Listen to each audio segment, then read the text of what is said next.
नमस्कार दोस्तों। आज के इस विश्लेषण में हम एक बहुत ही दिलचस्प कहानी पर चर्चा करने वाले हैं।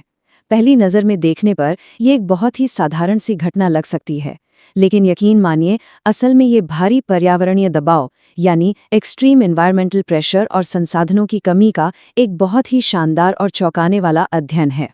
तो चलिए बिना किसी देरी के शुरू करते हैं। जरा सोचिए, एक तरबूज या जिसे हम लालमी भी कहते हैं, उसके लिए कोई इंसान या जानवर किस हद तक जा सकता है? यही वो मुख्य और हताश कर देने वाला संघर्ष है जो हमारे आज के इस पूरे विश्लेषण की नींव रखता है। जब हालात बिल्कुल बेकाबू हो जाते हैं ना, तो एक साधारण सा फल भी अस्तित्व की लड़ाई का यानी सर्वाइवल का कारण बन सकता है। खैर, आइए अब इस कहानी की गहराई में उतरते हैं। हमारी कहानी की शुरुआत होती है एक बंदर की जोरदार एंट्री से, जो चीख चीख कर आवाज लगा रहा है, लालमी ले लो लालमी। इस भीषण और जानलेवा गर्मी के बीच लाल और मीठे तरबूज की ये पुकार ही पूरी घटना को गति देती है और पल भर में ही सबका ध्यान अपनी ओर खींच लेती है। अब हम अपने पहले मुख्य विषय की ओर बढ़ते हैं, भीषण गर्मी और कैसे इसने सबको बर्दाश्त की अंतिम सीमा तक धकेल दिया है। सूरज एकदम आग उगल रहा है। सच बताऊं तो ये कोई बढ़ा चढ़ाकर कही गई बात नहीं है, बल्कि उस असहनीय स्थिति का बिल्कुल सीधा सा वर्णन है। हर कोई इस गर्मी से बचने की जद्दोजहद कर रहा है, खास तौर पर चिंटू और चिंकी जैसे किरदार, जो थोड़ी सी राहत पाने के लिए एक पानी के पूल में बैठ गए हैं। और भाई, वो वहां से बाहर निकलने को बिल्कुल भी तैयार नहीं है। ये जो साझा पर्यावरणीय संकट है ना, ये सभी को एक समान रूप से प्रभावित कर रहा है। एक तरफ देखिए, बच्चे दिन रात पानी में ही रहने की जिद पकड़े बैठे हैं, और वहीं दूसरी तरफ एक माँ बिल्ली अपने बच्चे को चेतावनी दे रही है कि बाहर कदम रखा तो लू लग जाएगी। लेकिन वो छोटा बच्चा घर में कैद रहने की वजह से बुरी तरह चिढ़ा हुआ है और लगातार शिकायत कर रहा है। ये सारी चीजें मिलके एक ऐसा भारी दबाव बनाती हैं जहां हर कोई बस टूटने ही वाला है। चलिए अब आते हैं हमारे दूसरे मुख्य विषय पर, राहत की कीमत और पैसों की वो बड़ी दीवार जो रास्ते में खड़ी है। 20 रुपए। जी हाँ, बंदर ने बहुत ही स्पष्ट रूप से अपनी शर्त सबके सामने रख दी है। उसे 1 किलो मीठे लाल तरबूज के लिए पूरे 20 रुपए चाहिए। कहने का मतलब ये है कि इस चिलचिलाती गर्मी में कोई भी राहत मुफ्त में तो बिल्कुल नहीं मिलने वाली। मेरे पास तरबूज खरीदने के लिए पैसे नहीं है, ये एक वाक्य ही पूरी स्थिति की गंभीरता को बयां कर देता है। और ध्यान दीजिए, ये सिर्फ एक किरदार की समस्या नहीं है।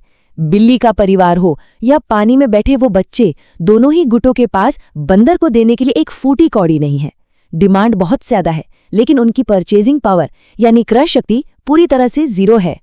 तो ऐसे में होता क्या है जब संसाधनों के बीच पैसा आ जाता है? हमारा अगला विषय यही है, कूटनीति बनाम विद्रोह। जीवित रहने के दो बिल्कुल अलग रास्ते। यहाँ हमें दो बिल्कुल ही विपरीत रणनीतियां देखने को मिलती हैं। एक तरफ हमारी माँ बिल्ली है जो शांतिपूर्ण कूटनीति अपनाती है।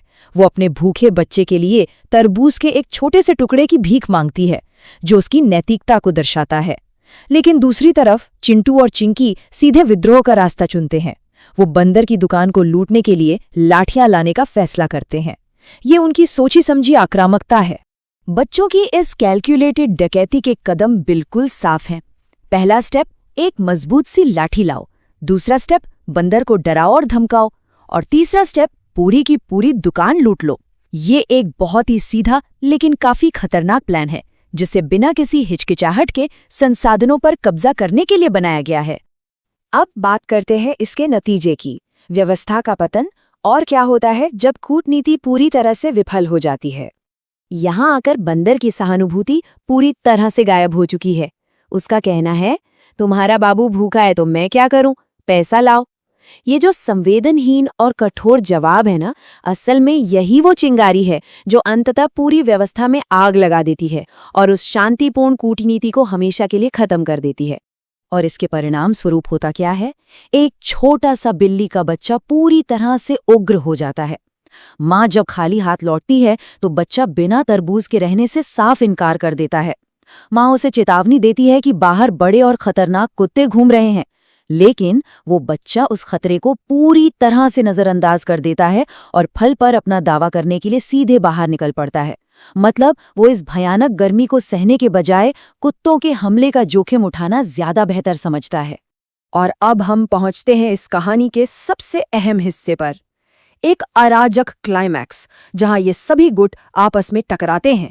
अब यहाँ से घटनाएं बहुत ही तेजी से आगे बढ़ती हैं। जरा इस टाइमलाइन को देखिए। 0 सेकंड पर चिंटू और चिंकी लाठियां लेकर पहुंचते हैं और बंदर को पीटने की धमकी देते हैं। ठीक 5 सेकंड बाद गुस्से में लाल हुआ वो बिल्ली का बच्चा भी वहां पहुंच जाता है और बंदर को काटने की धमकी देता है। और फिर 10 सेकंड पर इस अचानक हुए चौतरफा हमले से घबराकर बंदर अपनी दुकान छोड़ता है और अपनी जान बचाने के लिए बेतहाशा भाग खड़ा होता है। भागते हुए बंदर चिल्लाता है, अरे कोई पुलिस को बुलाओ रे दादा। ये अपने आप में एक बहुत ही बड़ा व्यंग्य है। जरा सोचिए, जो पूंजीवादी बंदर कुछ ही देर पहले भूख और मजबूरी पर बिल्कुल भी सहानुभूति नहीं दिखा रहा था, वही बंदर अपने संसाधन छिन जाने पर अचानक से प्रशासन और पुलिस की गुहार लगाने लगता है ना कमाल की बात। अंततः ये पूरी घटना हमारे सामने एक बहुत ही गहरा सवाल छोड़ जाती है।